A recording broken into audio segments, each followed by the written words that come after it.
અમરેલી જિલ્લામાં કાયદો અને વ્યવસ્થાની સ્થિતિ વધુ મજબૂત કરવા અને પ્રજાના પ્રશ્નોના તાત્કાલિક નિકાલ કરવા માટે પોલીસ પ્રશાસન એક્શન મોડમાં જોવા મળી રહ્યું છે. રાજુલા તાલુકાના ડુંગર પોલીસ સ્ટેશન ખાતે અમરેલી જિલ્લા પોલીસ વડા સંજય ખરાત દ્વારા અરજદારો સાથે ખાસ રૂબરૂ મુલાકાતનું આયોજન કરવામાં આવ્યું હતું. એસપી દ્વારા સ્થાનિકો અને અરજદારોની રજૂઆતો અને મુશ્કેલીઓ પ્રત્યક્ષ સાંભળીને તેના યોગ્ય નિરાકરણ માટે જરૂરી ચર્ચા વિચારણા કરવામાં આવી હતી. અમરેલી જિલ્લા પોલીસ વડા સંજય ખરાત પ્રજાલક્ષી અભિગમ સાથે રાજુલા તાલુકાના ડુંગર પોલીસ સ્ટેશનની મુલાકાતે પહોંચ્યા હતા. ડુંગર પોલીસ સ્ટેશન ખાતે એસપીનું સ્વાગત સાથે આગમન થયું હતું. આ મુલાકાત દરમિયાન ડુંગર પોલીસ સ્ટેશન ખાતે આસપાસના વિસ્તારોમાંથી મોટી સંખ્યામાં અરજદારો અને સ્થાનિક નાગરિકો ઉપસ્થિત રહ્યા હતા. જિલ્લા પોલીસ વડા સંજય ખરાત દ્વારા તમામ અરજદારો સાથે 1-to-1 રૂબરૂ મુલાકાત કરવામાં આવી હતી. 20 જેટલા અરજદારો સાથે જિલ્લા પોલીસ વડાએ મુલાકાત કરી રજૂઆતો સાંભળી હતી.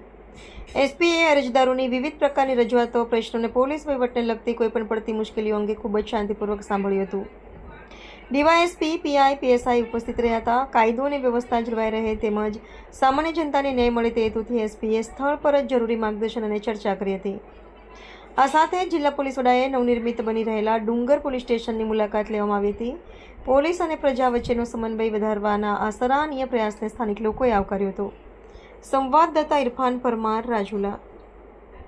આજરોજ ડુંગર પોલીસ સ્ટેશનની મુલાકાતમાં પધારેલ છે ત્યારે ડુંગર પોલીસ સ્ટેશન વિસ્તારમાં છેલ્લા 3 મહિનામાં જે પણ અરજી આવેલી છે, અહીંના લોકલ વિસ્તારના લોકોને જે પણ તકલીફો છે અને કાગળ ઉપર આ તકલીફે જે અરજદારે આપેલી છે તે બાબતે છેલ્લા 3 મહિનામાં અને આમ છેલ્લા 1 વર્ષ દરમિયાન ડુંગર પોલીસે શું કામ કરેલું છે, અરજદારનો આમાં શું અભિપ્રાય થાય છે તે જાણવા સારું, પોલીસે શું કામ કરેલું છે તે જાણવા સારું આજે ડુંગર પોલીસ સ્ટેશનની મુલાકાત લીધેલ છે. કુલ 20 અરજદારને અહીંયા બોલાવ્યા હતા. આમાંથી 11 અરજદાર અહીંયા હાજર રહ્યા હતા અને 11 અરજદારને અમે રૂબરૂ સાંભળ્યા. અરજદારના જે કામ હતા તે કામ પ્રત્યે પોલીસે શું ભૂમિકા બજાવી છે, શું ભાવથી ભૂમિકા બજાવેલી છે. અમુક પ્રશ્ન પોલીસ ડિપાર્ટમેન્ટના છે, અમુક પ્રશ્ન સંયુક્ત છે પોલીસ ડિપાર્ટમેન્ટ, મહેસૂલ તથા અન્ય ડિપાર્ટમેન્ટ. પણ તમામ પ્રશ્નોમાં પોલીસ તરીકે એક સંવેદનશીલ ભૂમિકાથી કામ કરવું જોઈએ એ રીતની પણ સૂચના થાના અધિકારી અને એમને સ્ટાફને અમારી તરફથી આપવામાં આવેલ છે. એ જે 20 અરજી હતી, 20 અરજીમાં પોલીસે બહુ સારી રીતે, સુંદર રીતે કામ કરીને અરજદારની જે અપેક્ષા હતી, અરજદારનું જે અનબનાવ હતા, અરજદારનું જે કાયદેસર કામ કરવાનું હતું, કેસીસમાં અમુક અરજદારના ઘરના કોઈ સભ્ય ગુમ હતા, અમુક કેસીસના એના જે જમીનના પ્રશ્નો છે, અમુક કેસીસમાં એમની મિલકત પરત લેવાના પ્રશ્નો છે. એ તમામ પ્રશ્નો ઉપર અહીંના થાના અધિકારી તથા સ્ટાફે બહુ સુંદર કામ કરેલું છે.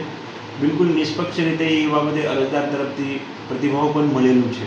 ભવિષ્યમાં પણ આ જ પ્રકારનું અરજદારને રૂબરૂ મળવાનું જિલ્લા પોલીસ તરફથી કાર્યરત રહેશે અને અમારા થાના અધિકારી તથા પોલીસ તરફથી જે સંવેદનશીલતાથી અને માનવીય અભિગમથી અરજદારને સાંભળવામાં આવે છે, અરજદારનું કામ પૂરું કરવામાં આવે છે, તે દૃષ્ટિએ ભવિષ્યમાં પણ હજી વધારે સારી રીતે કેવી રીતે અરજદારને મદદ કરી શકાય, કેવી રીતે અમુક બાબતમાં કોર્ટની રાહ જોયા વગર પોલીસ સ્ટેશને જે નિકાલપાત્ર કેસીસ છે એનો નિકાલ થઈ જાય, જે ગંભીર બનાવ છે તે બાબતે કડકમાં કડક કાર્યવાહી કેવી રીતે થાય તે બાબતે જિલ્લા પોલીસ આગળ પણ ધ્યાન રાખશે.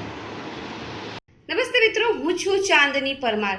આપની મનપસંદ ચેનલ એટલે કે દીવ મિરર ન્યૂઝ ચેનલને લાઈક કરો, શેર કરો અને ફોલો કરો.